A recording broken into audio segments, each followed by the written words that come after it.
it's an interim during session. So we'll go ahead and get started with an informational briefing on property tax. Our first conferee is Kristin Wheeler, Chair of the State Board of Tax Appeals, and welcome back, Kristin.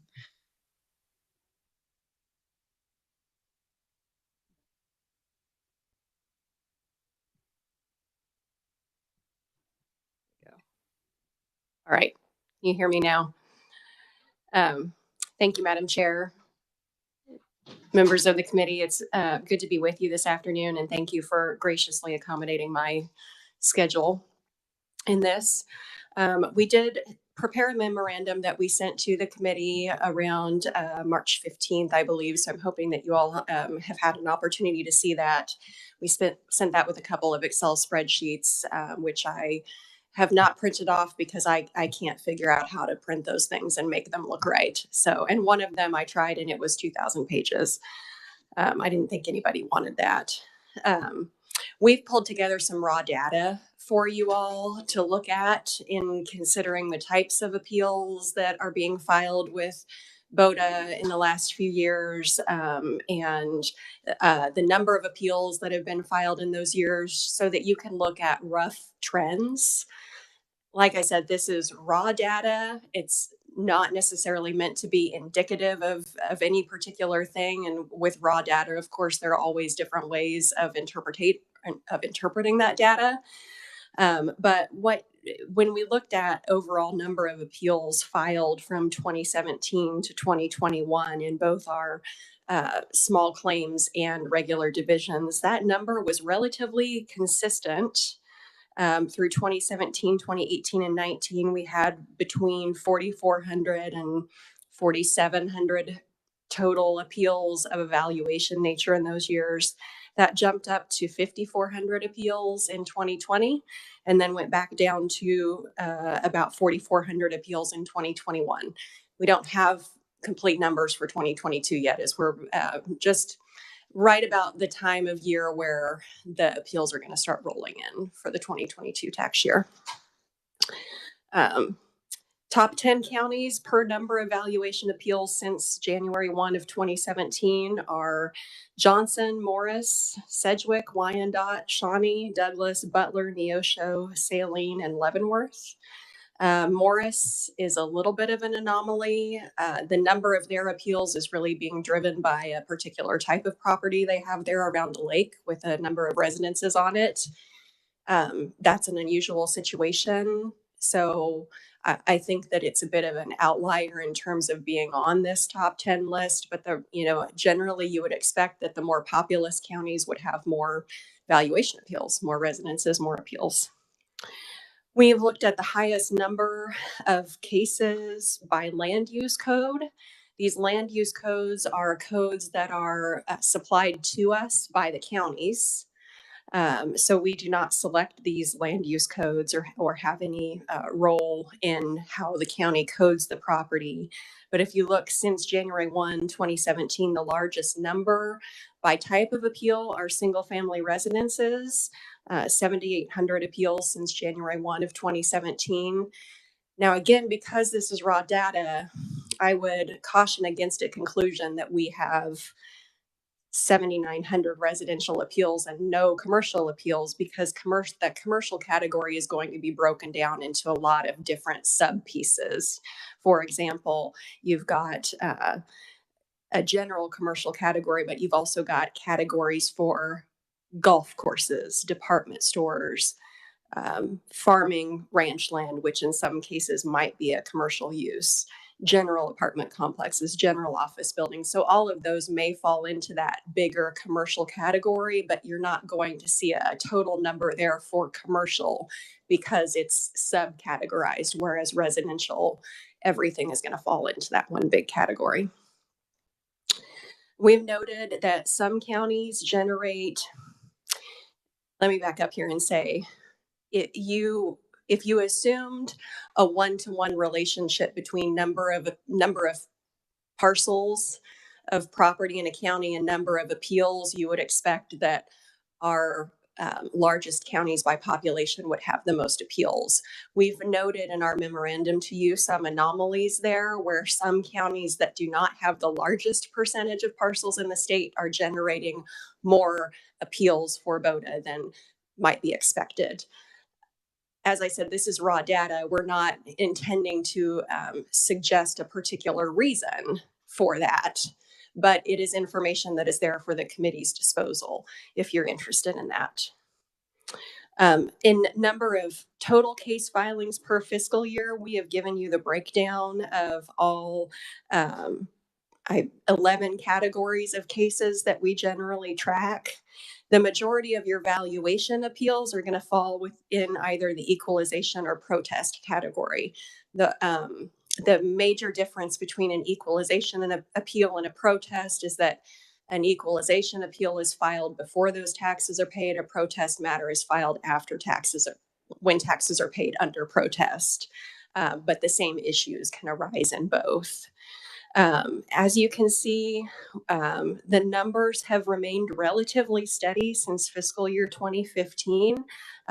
We did have a lower number of appeals in fiscal year 15, and we had another drop then in 2019.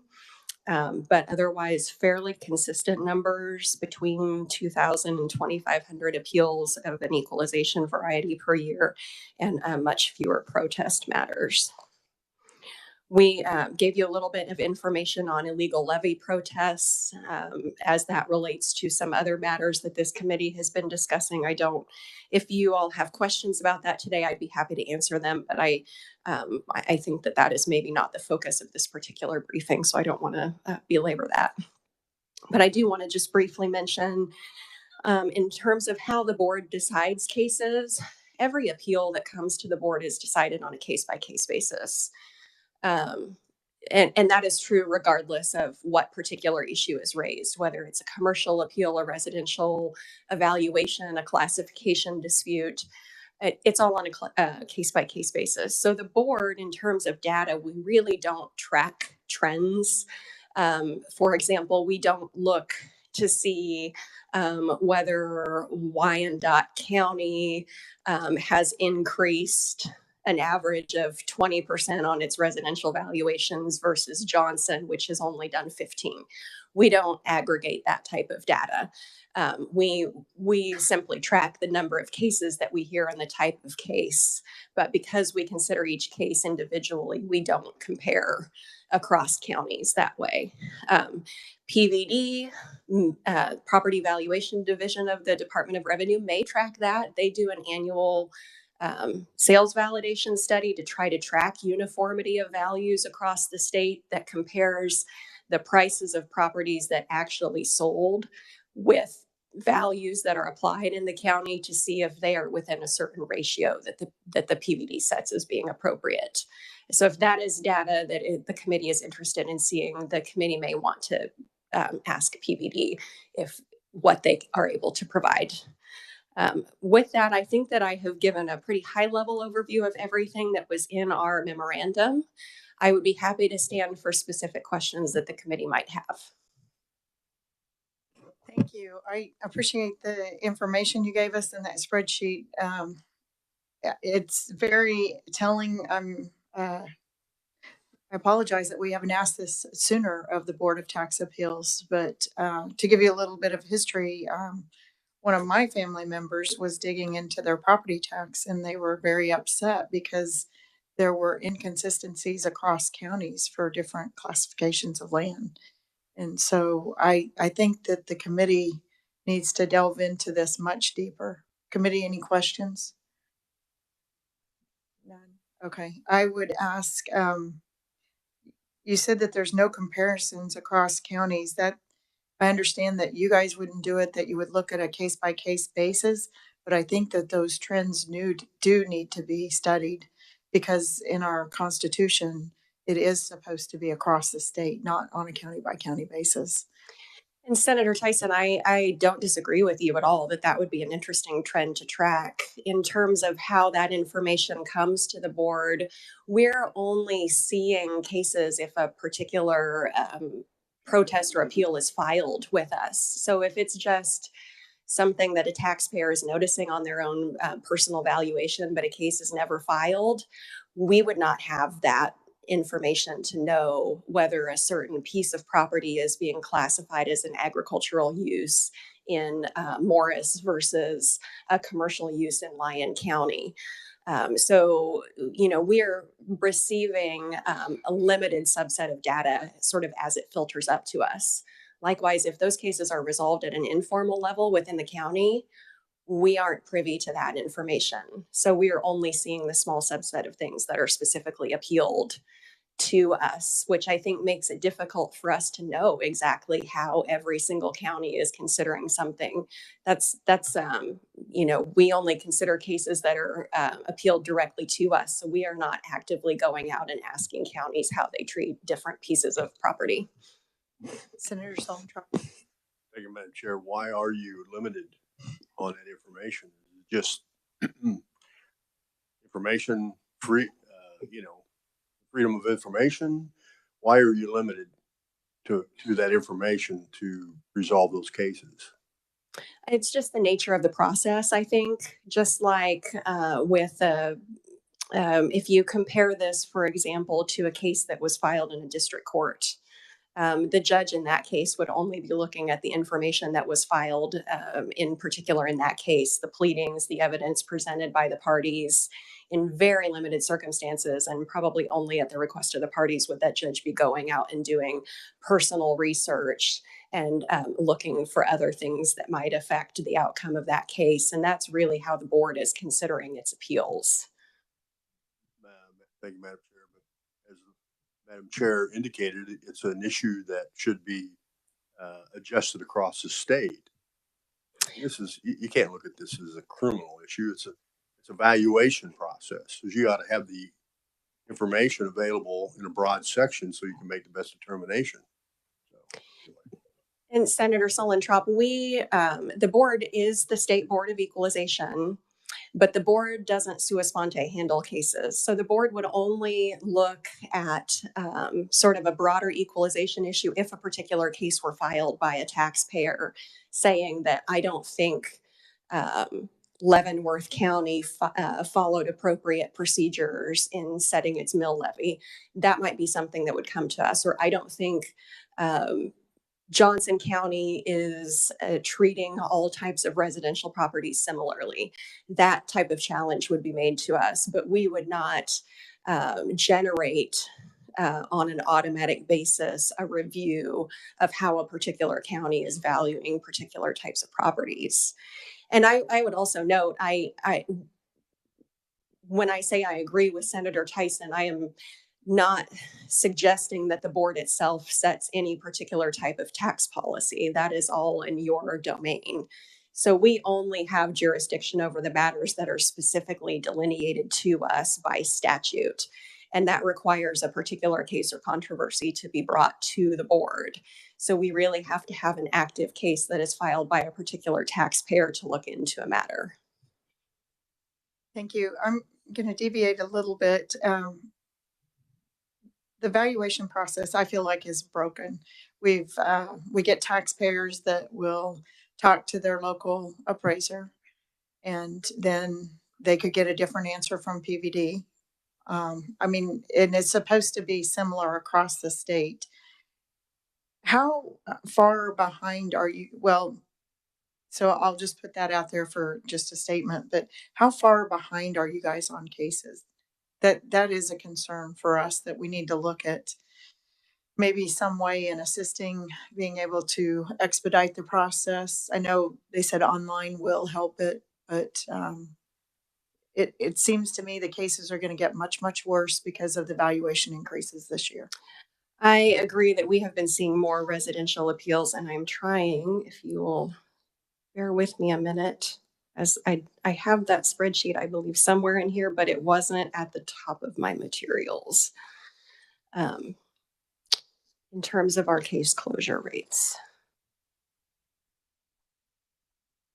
Well, without my being able to find it right away, I can tell you that our case closure rates were submitted as part of the packet that comprised our budget request. So it is somewhere in those materials, but we do track time that it takes us to close cases comparatively between residential and commercial properties. The longest time that in average it takes the board to close a case is a little under a year, and that is in a commercial case.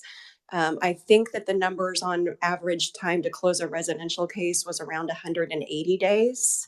So we do have some outliers, of course, but typically the outliers that take more time to resolve are major commercial cases that involve multiple large properties, generally have attorneys on both sides.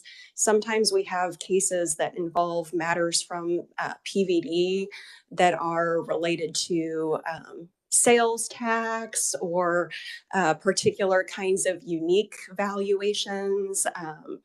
Oil and gas valuations, saltwater disposal wells, things that are out of the ordinary, large commercial refining plants. Those cases may take multiple years to resolve. Sometimes, frequently, it's because the parties will end up rolling multiple tax years into one case. And when you roll multiple tax years into one case, the case itself almost rolls another year because of the data that you need. And so a lot of those, the timeline of those cases is not being driven so much by backlog at the board, it's being driven by requests of the parties to continue the cases. So I would say most residential matters are resolved within a year. I don't think that we are tremendously far behind. We did deal with a backlog from COVID. I think that we have largely worked through that. I do think that being able to offer remote hearing appearances will help move those cases faster. But I don't think that we are tremendously behind in terms of, and I understand, and you can correct me if I'm wrong, that the committee is mainly concerned about residential cases there and the delay. But I don't think that we have a tremendously huge backlog or delay on those cases. Thank you. I would be concerned about any delays, and if you could keep the committee apprised, hopefully over the year, if there's things that we can do to help expedite the process, maybe even bring on a temporary, like a previous Board of Tax Appeals member in order to get it back up to where we need to be. It will help now, Senator Tyson, that we are fully staffed for the first time in some time with board members in terms of when we have a full complement of board members, we can double book more easily. We do have to have 2 board members to hear a case, but if we have 2 board members and if we have all 3 board members and our chief hearing officer, we can theoretically be running 2 different hearings at the same time because we have 4 then available to do the hearing. So I think that that will help, and we will start to see those closure rates decline. Okay, because I'm quickly, I don't know how many days a year do you guys work? Approximately 300. How many cases do you hear a day? That would, with 4,000 cases, you'd have to have about 14 cases a day. It varies. Some days we have only 1 commercial case, or sometimes we have a commercial case that takes multiple days. Sometimes we'll have a day where we hear 7 or 8 residential matters, and we'll have several of those days a week. So I would be hard pressed to tell you what a standard day is like, because there is really no standard day. Some matters take half a day.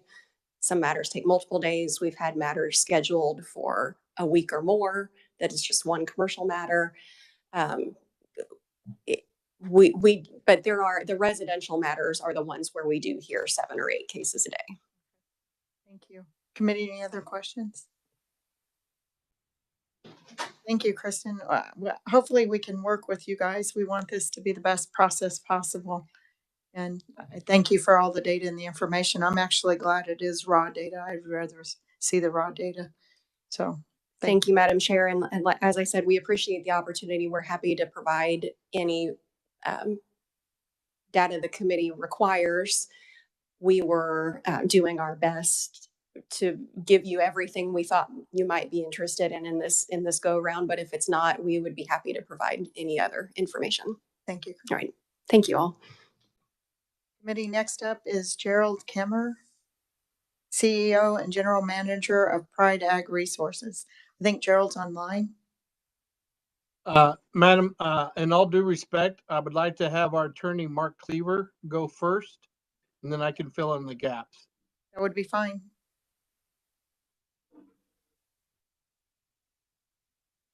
I wasn't anticipating that, but that is fine. Are y'all able to hear me? Yes, would you state your name and position for the committee records? My name is Mark Cleaver, Kliewer. I'm a lawyer in Garden City, and I have represented Pride Ag Resources in some tax appeals. One of their main concerns has been the wide variance in valuation of similar grain handling facilities between counties. And the co-op would ask the committee to look into this and see if there could be some more uniformity among the counties and how they're valuing the grain industry assets.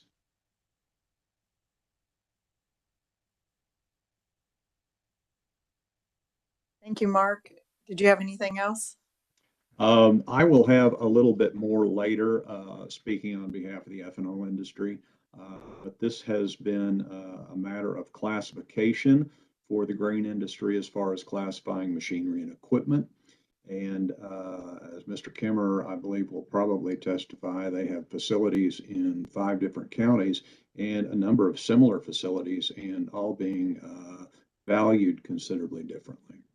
So I'll let Gerald speak to that. Okay, thank you, Mark. Thank you. Is it Gerald or Gerald? Good afternoon. It's Gerald Kimmer. It's Jerald. Last Thank name you. Kimmer, Kemmerer. So thank you for having this opportunity. I'm the CEO of Pride Ag Resources in Dodge City, Kansas. I've been in the industry for 37 years, and I've been at the CEO of this location for 15.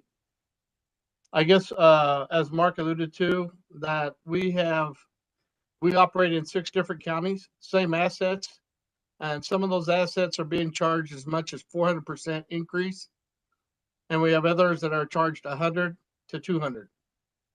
My prime example on this is a very common example. A machine shed can be turned into a storage facility by putting plywood up against the wall. Now, a machine shed that was built in 1950, and today we're at 2022, how can that increase in value by 400%? Makes no sense. And yet this is being allowed at our counties. And then you also have one county in particular that is tremendously higher than any county around us. And they have private elevators companies that have went in to negotiate the value of their property. Why should there even be a negotiation? There should be a standard form in which those facilities are valued at. And you could also take the same exact facility, 2 bins, a leg, and a scale, and it be valued cheaper to a producer than it would be to a commercial cooperative such as ourselves. Same asset, same everything, same storage capacity, same brand, same everything. And yet they're charged less than we are. An asset's an asset. The one thing we proved in our case, we have a case that's ongoing. We filed for appeal. It's been sitting in the Court of Appeals. We've been waiting for, we won our case through our judge, and they filed for appeal, the county did, and we've been waiting for over 2 years now, waiting for that to be heard. The biggest thing that came out of that was whether it gets taxed as personal or a fixed asset. And we showed to the courts that you can take a leg and move it to a different county, to a different elevator. The same thing with the conveyors, all the equipment that's located on the bin, and yet they're trying to tax us as that's a permanent fixture, and it's not. They also dropped their mill levy, but then increased our property tax on our facilities. Why would a county drop your mill levy and then turn around and increase your if you needed money, why did you lower your mill levy? These are some of the frustrations that we are seeing. There's not a standardized property tax on equipment in the grain industry. And Mark will probably allude that to again here a little later on, even with the ethanol plants. We are seeing such a variance between one county that's next door and to the other county that's straight north of us, or the one we live in. The one county in particular, and I'll go ahead and say it's a great county. They have raised our taxes by 400%. These are facilities that were built in 1954. How can you increase the valuation of a facility that is, it is ticking the test of time, but a facility built in 1954, I don't get that. We need help. We need this to be addressed and be taken care of. I'd be welcome for any questions. Thank you, Gerald. Committee, any questions? Well, I appreciate your input. This is a problem and we're not going to get it solved today, but we like hearing from you and others as to where the problems are existing. And hopefully we can work on solutions within the next year or two. Appreciate your time. Thank you, Gerald. Randy Stuckey. Thank you, Madam Chair and members of the committee. We do certainly, Randy Stuckey, Kansas Grain and Feed Association, the grain elevators, the state of Kansas, and Renew Kansas Biofuels Association, the biofuels facilities in the state of Kansas. And we certainly appreciate this informational hearing on property tax issues. We're not the residential property taxpayer. We are the complex, high-paying property tax-paying complex facilities out, scattered across the state of Kansas. And this is not the first time that we've brought this issue to the legislature. Certainly in recent years, as the valuations for our industry, the grain elevators and the ethanol plants, has continued to rise.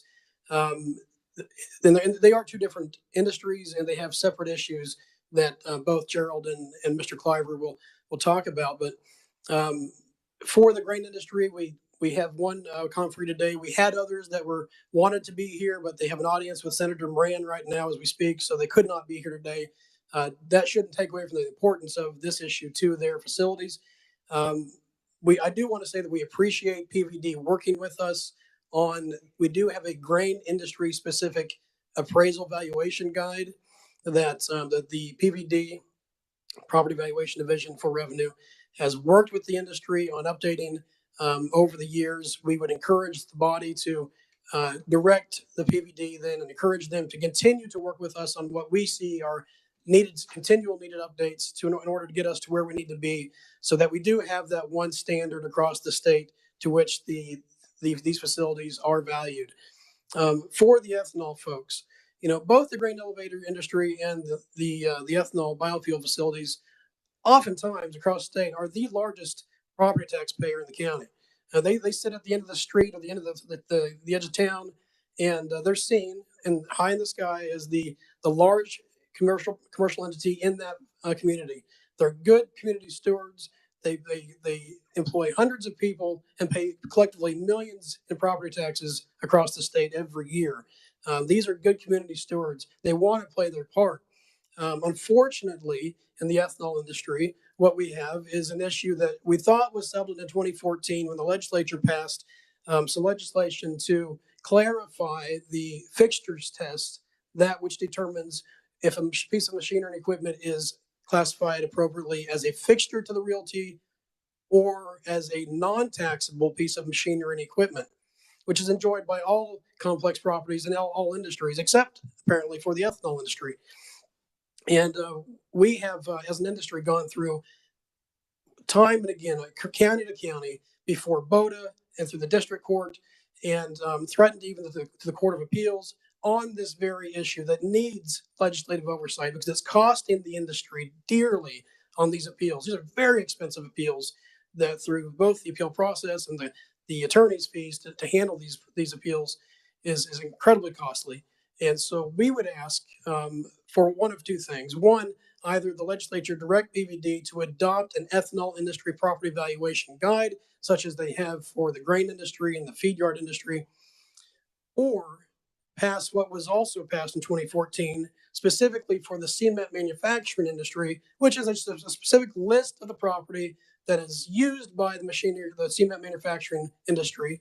There's less than a handful of facilities in the state of Kansas. And it lists out in statute that here and going forward, this machinery and equipment shall be considered and classified as personal property. That is a very straightforward fix that apparently that's where we need to go. We didn't want to have to go there, but where we are right now is a very costly appeals process. And so this might be legislation that we would look to introduce potentially next year. We've got some great conferees for you today. I'd certainly stand for any questions at the end of today or conversations going forward. But thank you again for holding this very important informational hearing. Thank you, Randy. And it is important. And I want people, I know it's all agriculture, it looks like, but we had people that have reached out to us on this issue that are not agriculture, but they were actually concerned about coming before the committee, thinking that it might make their tax situation even more difficult. And that says something in itself also. No, nobody wants to be singled out. No, they don't. Senator Solentrop. Thank you, Madam Chair. Randy, thanks for being here. You see irregularities consistent across the state, or do you see some greater in any quadrant of the state, north, south, east, west? We, thinking through the members that have reached out to me, mostly it's been across the state. I mean, it's from the northwest to the southwest to the southeast and south central. It's because we've had such great consolidation in the grain industry, and our members now expand across multiple counties. They see it firsthand. If a county in this, the appraiser in this county is treating the properties very differently than, very similar properties very differently than another county. They've got the information right there in real time. And I will say that the PVD has been helpful in looking over those valuations if we bring them to their attention. But again, we've even in the grain industry, we've had appeal after appeal, certainly before BOTA and even then to the district court. So, yeah, the discrepancy between counties is an ongoing issue, but it's just the lid's off on the ethanol industry. It's horrible, the discrepancies across from one county to the next, and the cost that they're going through on these appeals. It's every year, and then they'll get resolution or fine resolution, and then it's again the following year. So it's we just would pray for some help. Thank you. And what's interesting is we have the language in state statute. We have PVD's recommendations, interpretation, and then what happens is we get subjective implementation across counties. That's exactly right. It's the discretion of the county appraiser. When you leave it to that, when they're not following the letter of the law, which is in the guide, which is very clear, it's set out very clear that it should classify this equipment as personal property, machinery, equipment, non-fixtures to the realty. Well, there's a reason why they're classified a different way. There's a cost to it, a cost to the county or a savings to the taxpayer. That's the purpose behind the tax bill in 2006. And you find one way, it's taxable. You find another way, it's not. And we're in the middle of all that fight. Thank you. Any other questions, committee?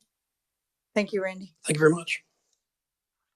Next is Mike Chisholm from Kansas Ethanol. Welcome, Mike.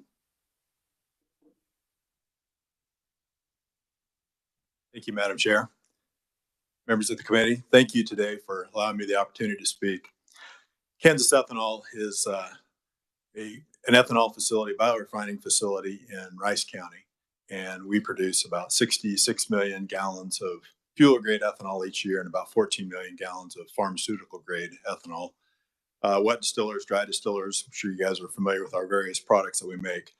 We also have a facility that is not an ethanol plant in Reno County, which is Kansas Protein Foods, and it processes about 38 million pounds of soy protein each year for human consumption.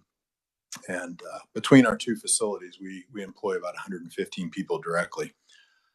When we decided to build the ethanol plant, we did apply for tax abatement through Rice County, and we were granted that 10-year tax abatement, and that expired in 2017. Prior to the abatement expiration, we initiated discussions regarding valuation of the facility with Rice County, the appraiser, in October of 2017. And while we were expecting a classification and valuation discussion based on PVD's property valuation guide, we were actually greeted with a per gallon valuation based on comparable sales throughout the industry. The county's initial valuation offer was significantly higher than we were expecting based on the other facilities that had actually gone through the valuation process in the state of Kansas. So we obviously objected to the county's approach, suggested that the PVD property valuation guide be followed, and we provided a great deal of plant-specific data to help expedite that process, thinking that that would be helpful if we would, provide them with the information to help distinguish between real estate and real property. The county, at that point, understandably, it's an overwhelming situation. You've got literally hundreds of pieces of equipment to evaluate, and not understanding that, they decided to hire an outside appraiser to assist them with the classification and valuation process, and then we responded in kind. By late 2018, each party had completed their appraisals, and the county's appraisal was $6.3 million, or 42% higher than our internal appraisal. The major differences in classification of plant machinery and equipment, that's what existed. They were really unresolvable between the parties for various reasons. And on March 7th, 2019, our case was heard by the Kansas Board of Appeals, or Kansas Board of Tax Appeals. The BOTA ruling was in favor of Rice County, but it was our opinion that the board decision was not consistent with existing Kansas law or PVD's property valuation guide. We appealed to the Rice County District Court, but prior to our hearing date, we were able to settle out of court with the county and came up with an amenable resolution for each side. And that was finally settled on June 8th of 2021. Overall, the process was, I would say, confusing at best, very time consuming and expensive, obviously, for both parties. We each had to hire appraisals outside and had attorneys, and it was just a long, drawn out process. In my opinion, asking the county appraisers to apply the PVD property valuation guide to a complex industrial property such as an ethanol plant, it's a daunting task. I mean, you're having individuals come in that aren't used to doing this. They're used to residential properties, or maybe the property that's sitting downtown around the square, and walking into a complex facility like ours would be an overwhelming task.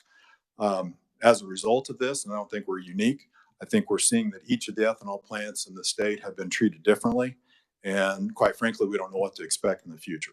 So it is, as Randy pointed out, it is a problem. We have another tax abatement rolling off next year. So we're getting ready to go into this whole process all over again.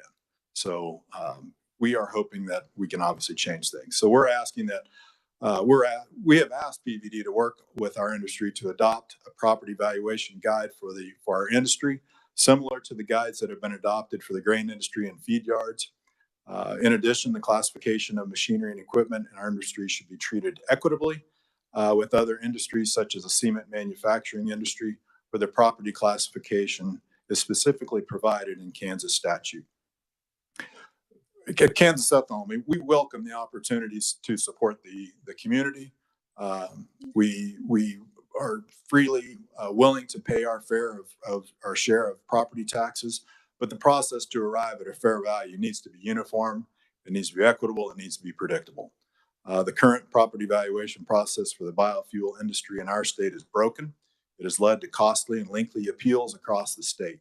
We would ask the legislature to help provide more clarity on property classification by directing PVD to adopt an ethanol industry guide that is consistent with other industries such as cement manufacturing. Thank you for the opportunity to talk about our situation, and open for questions if you have any. Thank you. Senator Solontrop. Thank you, Madam Chair. Do we know if other biofuel plants are valued based on production? Or are they all valued based on real estate, real property? Thank you. I don't know. We can have Eddie look into that question. That's a good question. And we do need that consistency across the state. That could be, yeah. Be more productive and be penalized for that. So, okay, thank you. Mike. I guess one word of caution on that is we are all very different. I mean, we, like at our facility, we have a combined heat and power facility. So we're producing 15 megawatts of electricity and exporting that to the grid, and we're doing all of our own. Bill's plant, he has a renewable diesel plant. We don't have that.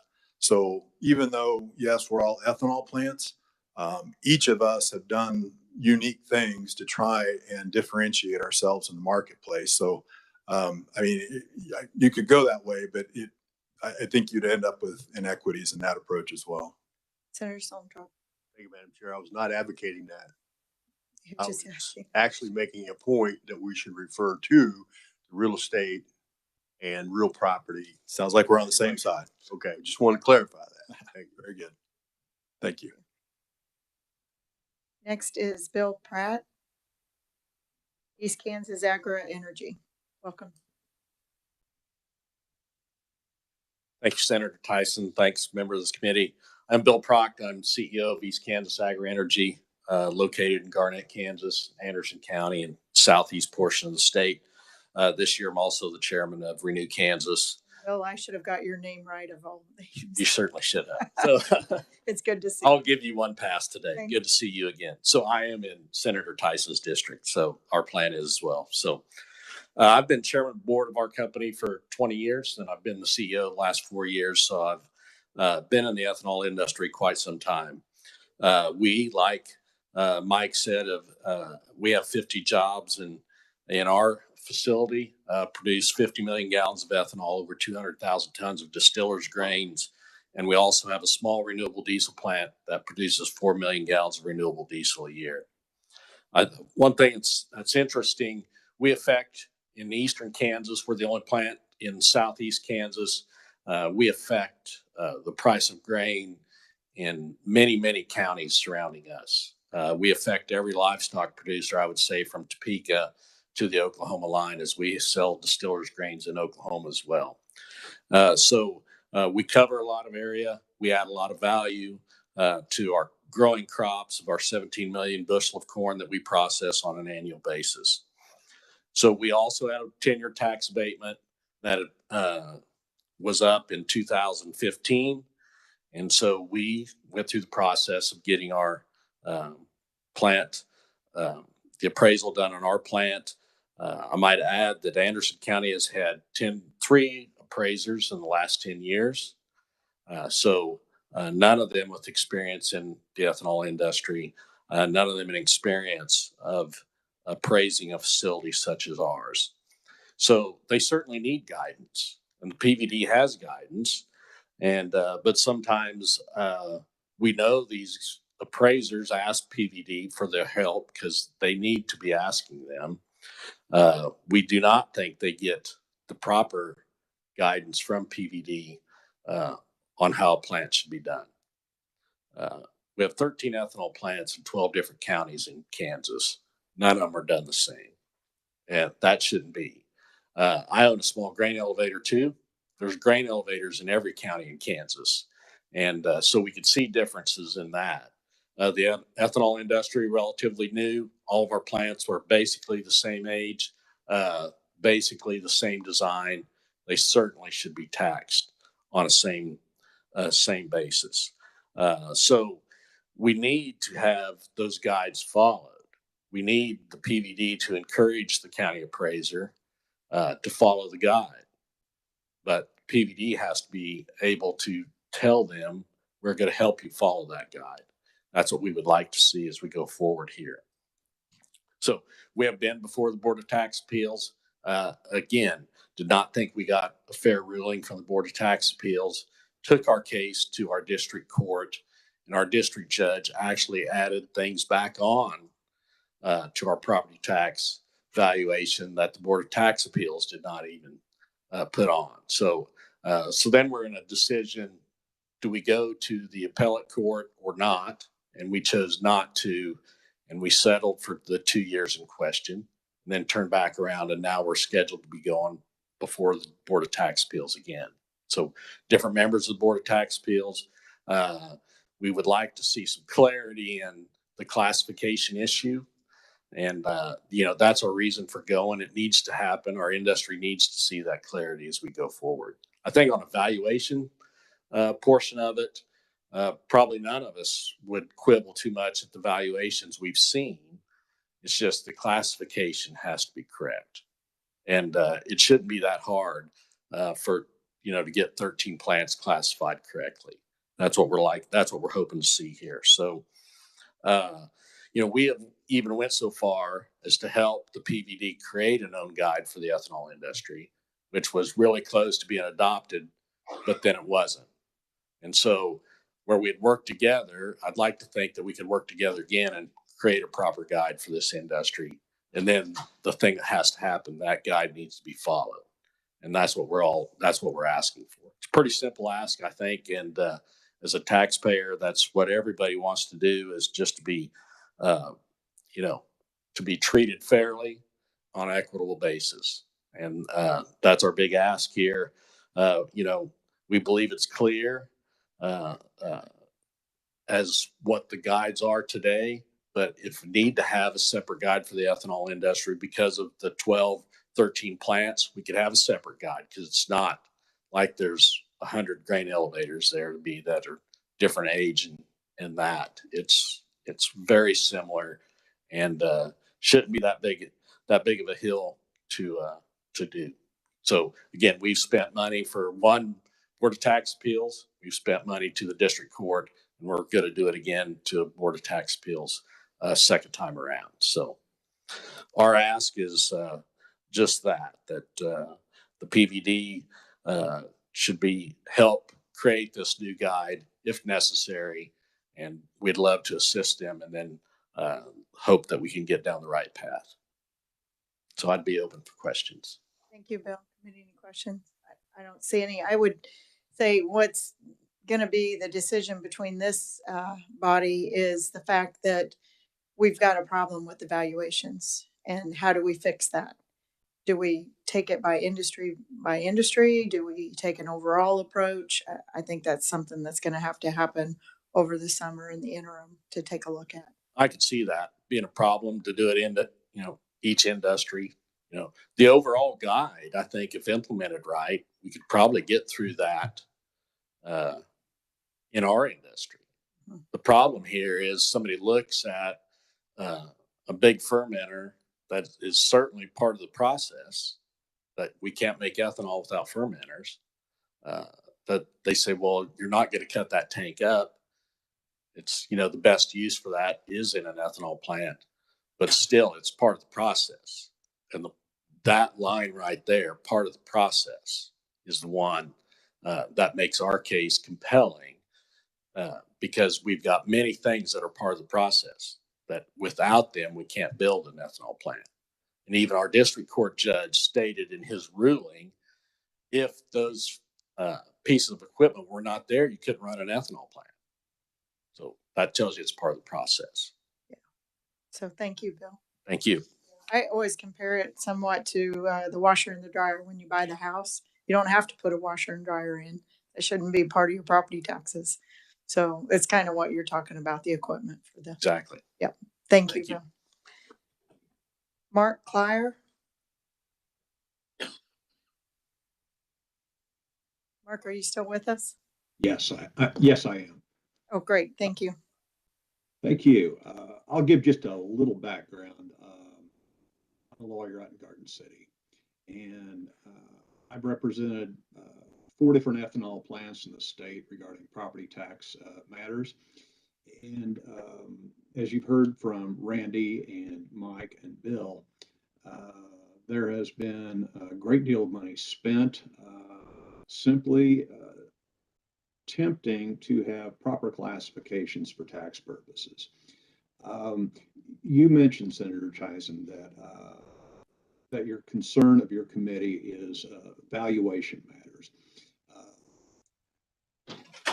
For the industry, that valuation is driven almost entirely by the proper classification of the assets. Is it real estate or is it personal property?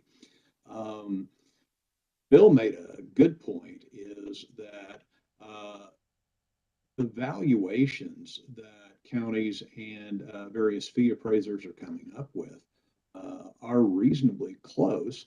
It's just that the classification can vary so much that one asset that's classified creates a huge tax liability. The valuation problem is solely in this industry, not solely, but predominantly in the ethanol industry, a matter of proper classification. State law that y'all passed in 2014 requires all the county appraisers to conform to the personal property guide that PVD puts out. The guide states, and I'm just going to quote, personal property by definition includes all machinery and equipment. And the industry, and I'm going to presume to speak for the industry a little bit, believes that the wording of the guide and the intent of the legislature is clear. Machinery and equipment isn't real estate. It shouldn't be taxed that way. I don't want to belabor many points because certainly Randy and Mike and Bill have made excellent points, and I don't need to reiterate them. But legislation directing PVD to come up with an ethanol guide that is consistent with its existing personal property guide would be what I think would address an awful lot of these issues and save the plants across the state from having to spend just sums of money. Thank you, Mark. Committee, any questions?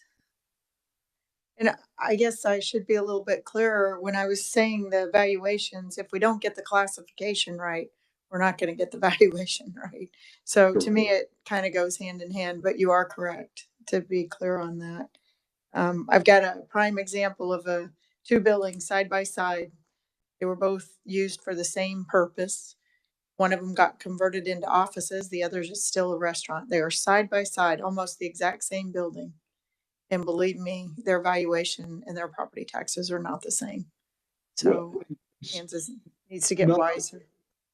I'm aware of one instance in which one county has classified over 95% of an ethanol plant's assets as real estate, even pumps, distillation equipment, centrifuges, dryers, even the boiler, the process boiler. They're classifying that as real estate. And that is certainly not the case in any other counties that I'm aware of, certainly not in Anderson County or in Rice County. So just the wide variation in the classifications is a huge concern of the industry. Well, and I'll throw that one out on the canopies on grassland. We have one county that we were told that there's no such thing as canopy in the state of Kansas now. And other counties were called, and that's not true. And some are treating it like canopy, like it should be. Others are treating it like wasteland.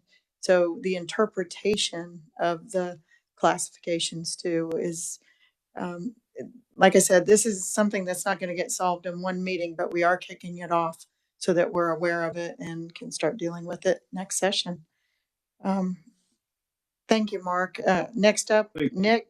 Oh, I'm sorry. Did you have another comment? No, I just wanted to appreciate you, express my appreciation for the time to address this. Thank you very much. I'm glad we took care of the property tax transparency last year, but that was just one part of the equation for property taxes. So Nick Kriebel, I don't think he's available. So we'll move on to Jared Kiefer, property tax practitioner. Is he with us? He couldn't be here with us either. Okay. So neither one of them. So committee, do you have any other comments or questions on this topic at this time? Seeing none. Committee, well, I hope you'll use this information to study it, and maybe we can come up with some solutions for next session. Thank you guys very much. I would like to thank staff again. Legislative Research, Eddie, you've been great. JG, Amelia. Honestly, I don't think people realize how much time you guys put in behind the scenes, not just these meetings. And John and Pam, again, thank you guys very much for all you do. John's been stellar. I think it's a record for us to have our committee minutes finished by the end of session. So, and thank you, committee. Thanks for all your hard work. It was not an easy lift this year, but we had a lot of productive work. So that we're adjourned. Thank you.